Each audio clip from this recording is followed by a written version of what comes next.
Hello and welcome back to another Picard review, Episode 3, Assimilation. A few days late, but my true fans are here for this video. And of course, as my true fans will know, after the last episode of Discovery, I went to a St. Patrick's Day dinner party thing with my partner's family, right? I mentioned I got a future grandfather-in-law there who's really into Star Trek, right?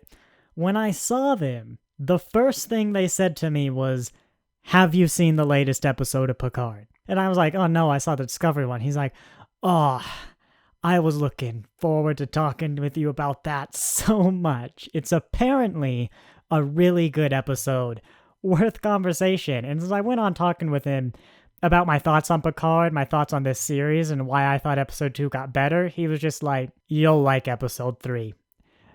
So I'm quite excited for episode 3. He could be wrong. I don't know, I'm cautiously excited. This is Picard after all. We do express restraint after the great post-remembrance of 20-something or other. Yeah, I'm looking forward to this. I've managed to remain completely spoiler-free. I have no idea what happens this episode, but let's see how the Doctor Who cliffhanger ends, and if I have some apologies to dish out.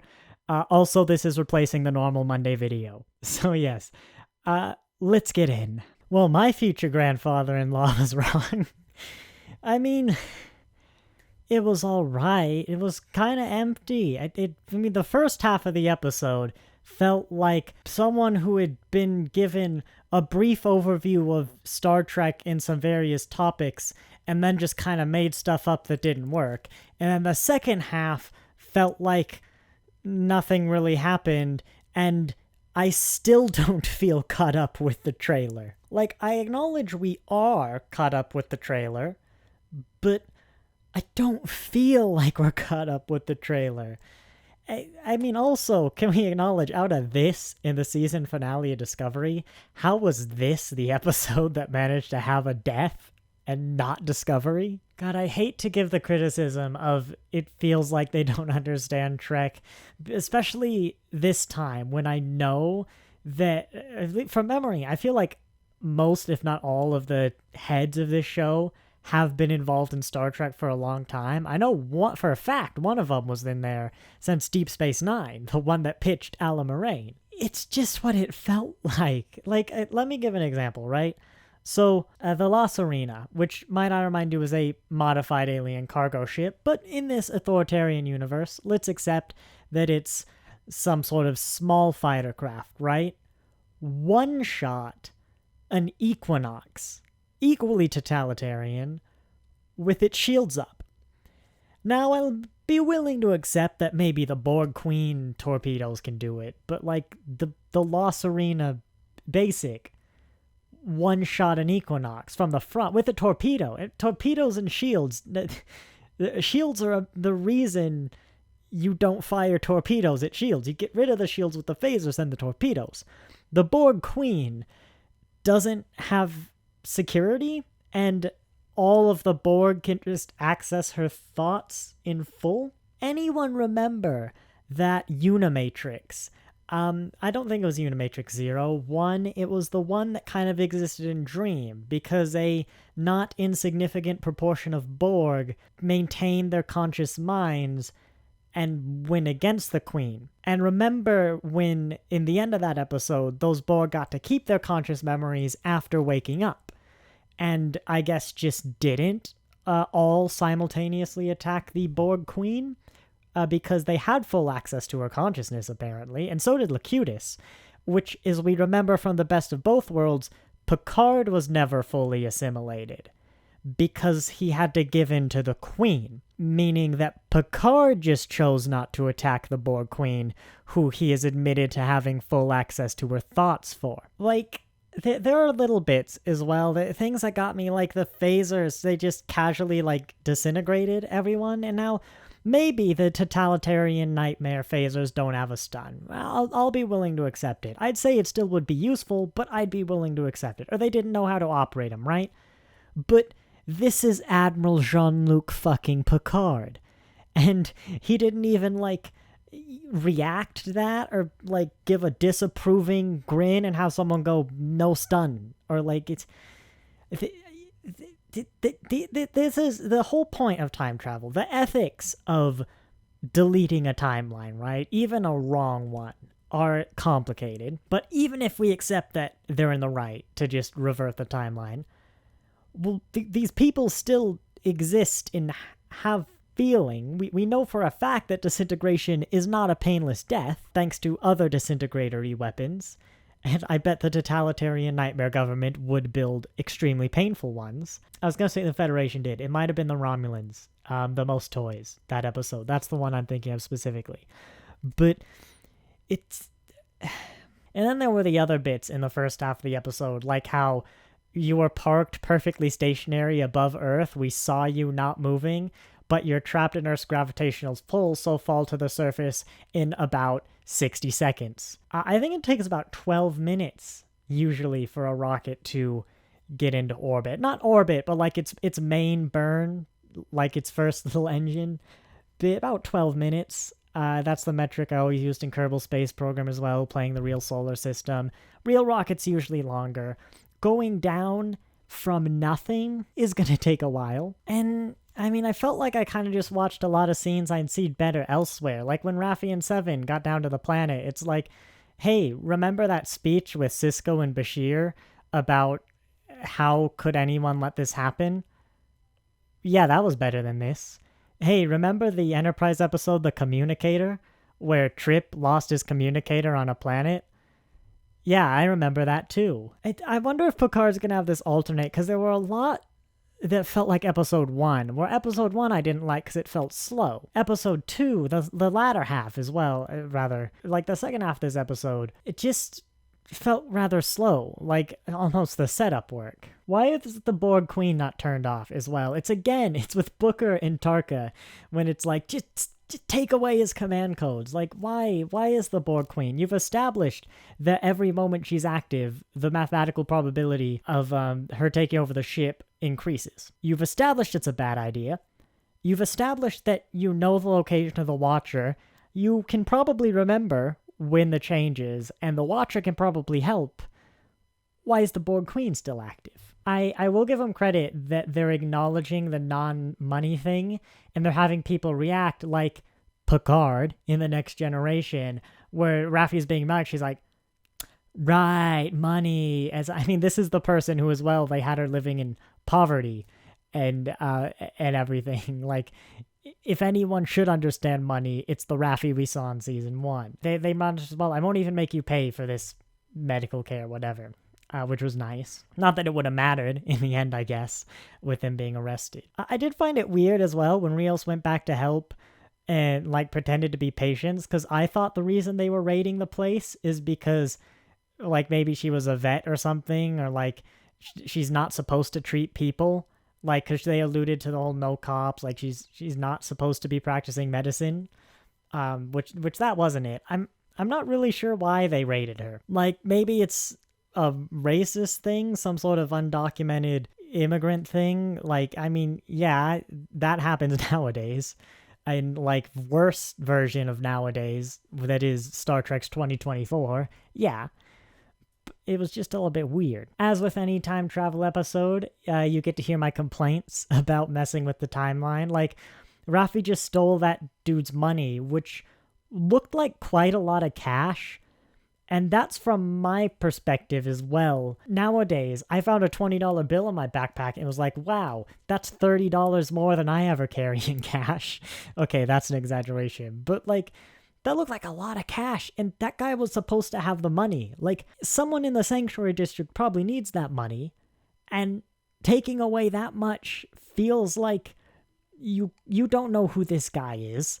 Or maybe he dies with this. Like, you don't know. Let's try for some positives in this episode. Well, I did the money thing. You had a security guy who's perfectly fine with lesbians. I mean, it's Los Angeles. It's California. Yeah, they would be. Raffi was taken aback. They were kind of that was weird. I felt it weird that Raffi was taken aback. They kind of lost their points for the security guy from that. But now I gotta think of a a new a new good. The CG of Earth from orbit looked real bad. That's not a good. But that's what came to mind. The Doctor Who cliffhanger, right? It was still a pointless Doctor Who cliffhanger, classic Who cliffhanger, but it was, I mean, I'll give him credit, that wasn't just like slap the gun out, you know? I mean, someone did die, you only to probably be revived when the timeline's undone, but they could go either way, you know, that sets some stakes. Actually, no, I'll give him credit. There's now stakes. Like, the problem with any time travel episode is that the resolution is the reset button, right? That's all you can get out of it. Well, now you have a character who might die. You actually have stakes, and you've made it personal stakes, which is really like the only stakes that anyone's ever going to care about, especially with a threat this big. The problem is I don't particularly care about Elnor or whether he lives or dies. He was kind of a nothing character in season 1, and he's done nothing in season 2. Like, in season 1, Elnor feels like a character who was written solely so absolute candor could happen, and then he just left and didn't become a part of the story again. So yeah, but the point is, you know, they actually put some effort into their cliffhanger and make it a proper story thing. I think Picard season 2, like season 1, is going to be way better on a binge, because if one of my complaints is that it's going so slowly, yeah, in 3 weeks, so little has happened. But like in a binge, in 3 hours, you know, probably a decent amount of stuff has gone by. This really was an episode 2 parts, part 1 and part 2. Where exactly is the divide? Maybe around the time Raffi mugged a guy is where part 1 becomes part 2. If I had to give my review of part 1, it was, you've moved your show into the dystopia, but you still have your main characters who should be those live in utopia, grew up in utopia people, behaving like they lived in a dystopia. Part 2 was, well, episode 1, not much really happened. Another thing, right, they unplugged Girardi, so she's not being assimilated anymore. Except you get assimilated by the Borg nanoprobes. So, like, what, again, you didn't really know what's going on. Like, so what was plugging her in? Was that, like, connecting their nervous systems and not releasing nanoprobes for some reason? Like, you might say the Borg don't use nanoprobes anymore, but why would they downgrade from something that could remotely assimilate someone to something that you have to be physically connected to assimilate someone? Does the Federation have a cure for nanoprobes? Maybe. Probably they keep inventing it and throwing it away. Then again, the Borg would adapt to it every time, so I suppose they might have to. It was just a episode. Thing is, I can't even think of what my future grandfather-in-law would have wanted to talk about in this episode. It was a kind of cool idea to have Girardi as unconscious mind talking to Picard. They probably could have done more with it. I feel like it didn't really go anywhere.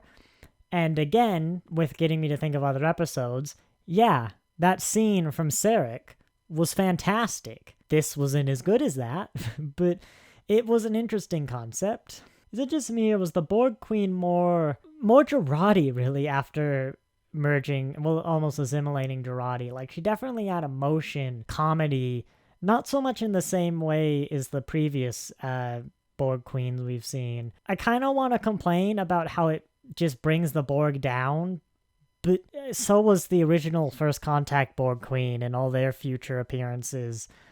Like, it's the same problem as before. The Borg Queen were amazing, the Borg rather, were amazing in Q Who, and have gone downhill with nearly every subsequent appearance. The Borg were beautiful, and then they've just gone do. Most people will agree with me. Usually they say it starts at First Contact, not Best of Both Worlds. I will admit I'm in the minority there. I wonder if there is something weird with Girardi and the Borg kind of merging a bit. Should we just get into the theme by scene? Because otherwise I'm going to sit here and like keep thinking about new stuff to rant about. I'd rather think about new stuff to rant about, but at least be making progress. No one's watching this anyway. It's just my diehard fans, which I don't know why you're really here, because this is just an angry rant. And if there would be too much of these angry rants, you know what? You might even tell me if you'd prefer this, because these are my true fans here.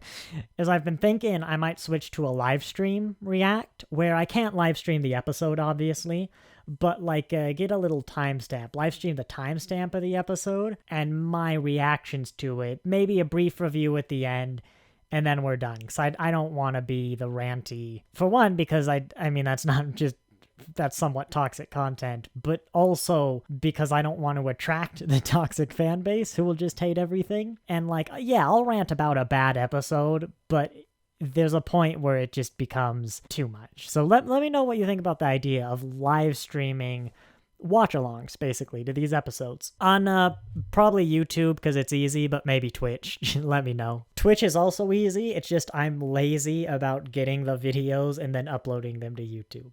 Well, the thumbnail's loading. I think of this scene that's gonna show up in a second, hopefully.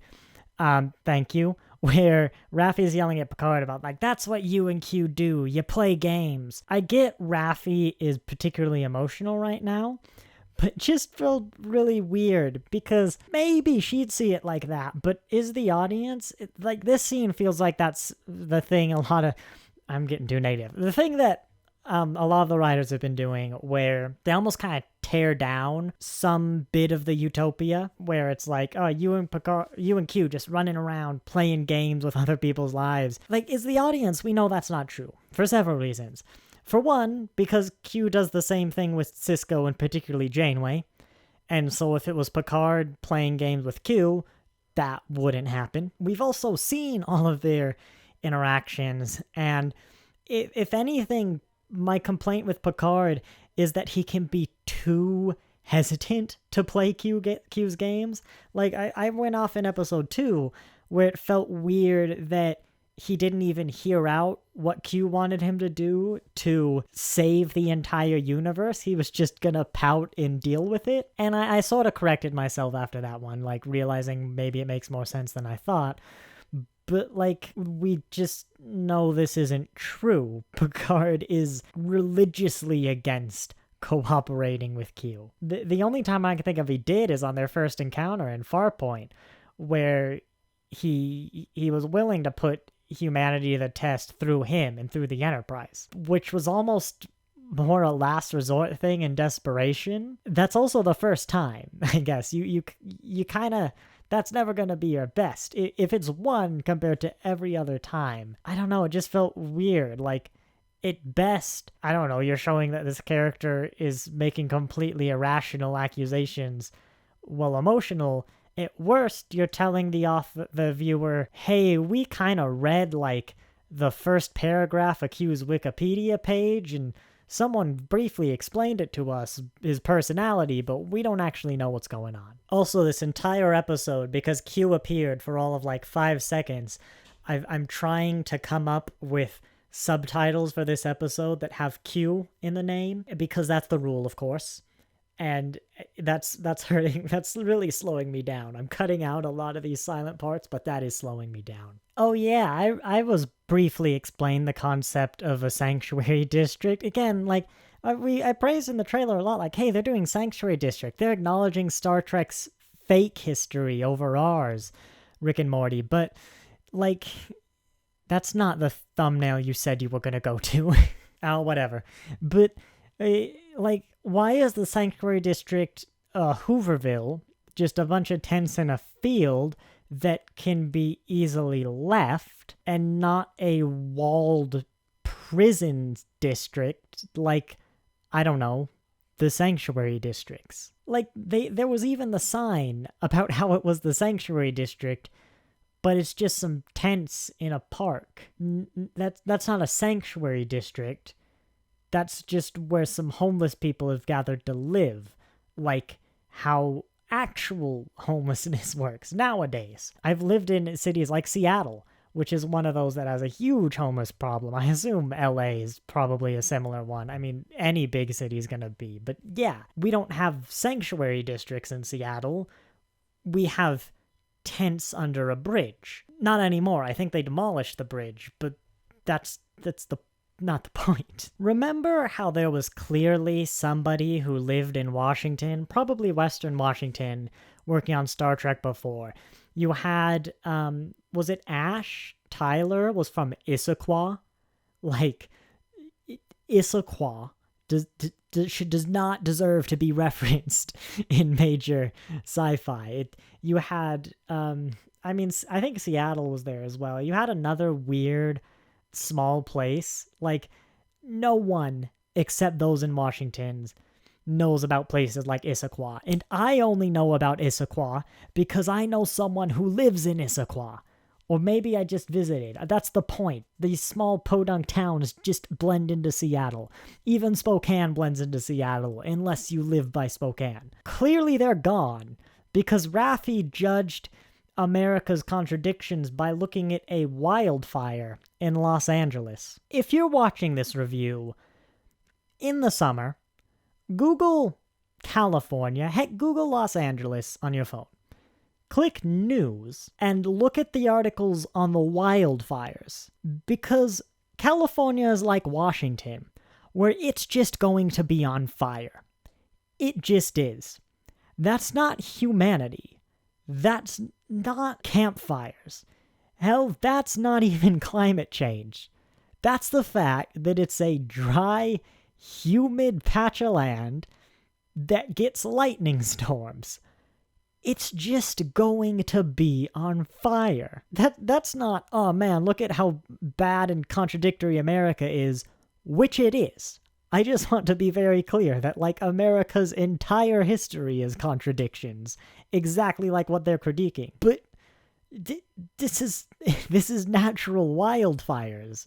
Like, that one's not on America. That looks like someone who that looks like an outsider trying to say you're bad by pointing at things they clearly don't understand, because if they did, they would point to anything else except the seasonal wildfires that are just gonna happen and make places like Washington and California just be on fire. The worst bit is them standing in the sanctuary district and doing it. Like, you want a contradiction. What it is, right, if you don't live in this area, is it's pointing at, like, Florida or the East Coast and saying, God, doesn't America suck? Look at how flooded those cities are. Or look, pointing at Japan or the, like, Caribbean area, somewhere like Haiti, and being like, God, those governments suck. Look at how bad that earthquake was. It just...